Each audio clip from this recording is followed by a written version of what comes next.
Everyone dreams of flying, soaring through the sky, imagining you have wings. But what if your dream of flying came true?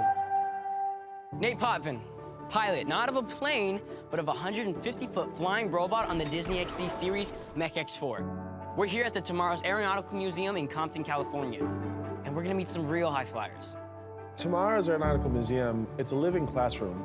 We've actually serviced over 10,000 kids in the last 17 years. Every day we get between 30 and 120 kids here. There's over 4,000 kids actively enrolled in the program.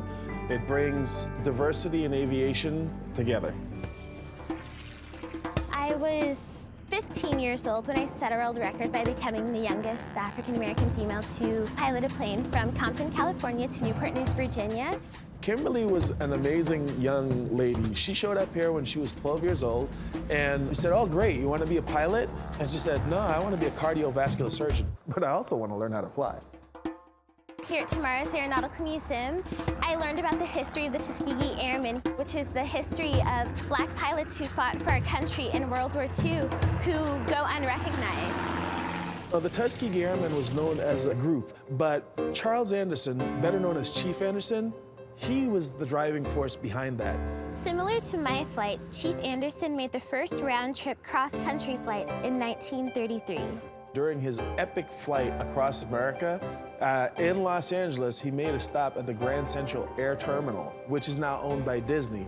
Without Chief Anderson, there would have been no Tuskegee Airmen. There would be no Tomorrow's Aeronautical Museum. The best-known achievements was Eleanor Roosevelt showed up in Tuskegee, Alabama, and she said, well, you know what, I'd like to go for a flight with you, Chief Anderson.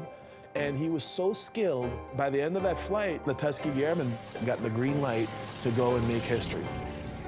Chief Anderson was one of the most important figures that we basically had because he was involved with training nearly all of the pilots. It's important to remember the Tuskegee Airmen because they're a living example of what is possible.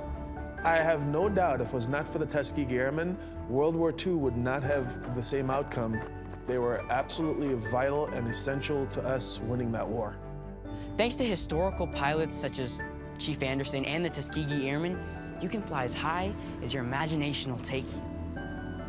Thank you, Chief Anderson, for your bravery, Your perseverance, and your leadership. Commemorating Black History Month. True heroes are timeless.